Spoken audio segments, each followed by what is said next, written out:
9 KM ગુજરાતમાં આપનું હાર્દિક સ્વાગત છે।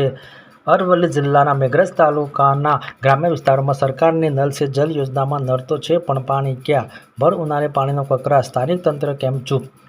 અરવલ્લી જિલ્લામાં તંત્ર દ્વારા ગામડે ગામડે પાણી પહોંચ્યા હોવાના પોકાર દાવા થઈ રહ્યા છે, ત્યારે હજુ પણ ગ્રામ્ય વિસ્તારોમાં કેટલાય એવા ગામડાઓ છે કે જ્યાં હજુ પાણી પહોંચ્યા નથી। ત્યારે મેઘરજના રામગઢી ગ્રામ પંચાયત હેઠળના ભૂતિયાકુંડી ગામે પાણી માટે લોકો દૂર દૂર ભટકી રહ્યા છે। હાલ ઉનાળાની ગરમીનો પારો 45 ડિગ્રી તપી રહ્યો છે, જેને કારણે કુવા, તળાવ, નદીના પાણી સુકાઈ ગયા છે, ત્યારે ઠેર ઠેર પાણીની સમસ્યાઓ સામે આવી રહી છે। ત્યારે મેઘરજના અંતરિયાળ વિસ્તારમાં પણ પાણીને લઈ રહેવાસીઓ દૂર દૂર ભટકી રહ્યાના અહેવાલ મેઘરજ તાલુકાના રામગઢી ગ્રામ પંચાયત વિસ્તારમાં આવેલા ભૂતિયાકુંડી ગામે પાણી વિના તરસી રહ્યું છે। આ ગામમાં આશરે 130 મકાનો આવેલા છે। ગામમાં પણ પાણી એ મુખ્ય પ્રશ્ન છે। વસામા વિભાગ દ્વારા દરેક ઘરે નળ તો ફિટ કરાયા છે, પણ આ નળમાં ગ્રામ પંચાયત અને પાણી પુરવઠા વિભાગ દ્વારા પાણી આપવાની કોઈ જ જોગવાઈ નથી તેવું દેખાઈ રહ્યું છે। કોરોના કાળ દરમિયાન નળ નાખ્યા હતા, પછી એકવાર ટેસ્ટિંગ માટે પાણી અપાયું હતું, ત્યારબાદ 3 વર્ષ થયા છતાંય આ ગામને તંત્ર દ્વારા પાણી અપાયું નથી। ગામથી 1 કિલોમીટર દૂર એક વડીલના બોરમાં થોડું ઘણું પાણી આવે છે, તે બોરથી ગામ લોકો ચાલીને પાણી લાવવા મજબૂર બન્યા છે।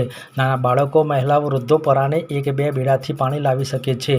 આ વિસ્તારનો મુખ્ય વ્યવસાય ખેતી અને પશુપાલન છે, ત્યારે મૂગા પશુઓને પણ પાણી વગર તરસે મરવાનો વારો આવ્યો છે। ગામજનોએ અનેક વખત તંત્રમાં રજૂઆત કરી છે, પણ તંત્ર દ્વારા ગામજનોની વાત ધ્યાને લેવાતી નથી। ત્યારે ગામજનો માટે પાણી તે મુખ્ય પ્રશ્ન છે। ત્યારે આ વિસ્તારના લોકોને પાણી અપાય તેવી સૌની માંગ છે। જીવન જીવવાનો મુખ્ય બંધારણીય અધિકાર પાણી છે। જો પાણી ના હોય તો જીવન જીવવું કેટલું અઘરું છે। સરકાર વહેલામાં વહેલી તકે પાણી પૂરું પાડે તેવી ગામ લોકોની માંગ છે। વિશેષ માહિતી જવાનસિંહ ઠાકોર, બ્યુરો ચીફ, અરવલ્લીથી। હાજી સાહેબ, અમે વાડી છીએ, ગામ સુરજીઓનું વાડી છું સાહેબ, નવાભાઈ શંકરભાઈ વાડી તે સાહેબ મારા પર 70-80 માણસ છે સાહેબ, તેમને પાણી કોઈ મળતું નથી અને ખાસ કોઈને બોરે જઈએ તો અમને પાણી પણ લેવા દેતા નથી।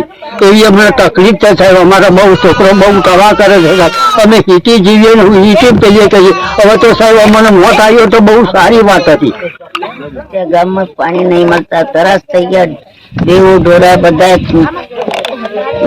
તરસે મરી ગયા, કોઈ કાઢવા વાળા પણ નથી મળતા। અમે કેટલા હેંડીએ, અમને પગમાં તકલીફ છે સાહેબ, અમને નથી હેંડા તો એટલી દૂર છે, કેટલી બેગો છે તે પાણી લાવીએ છે, બે માટલા ફૂટી જાય તો 500 રૂપિયાની ઉઠે છે।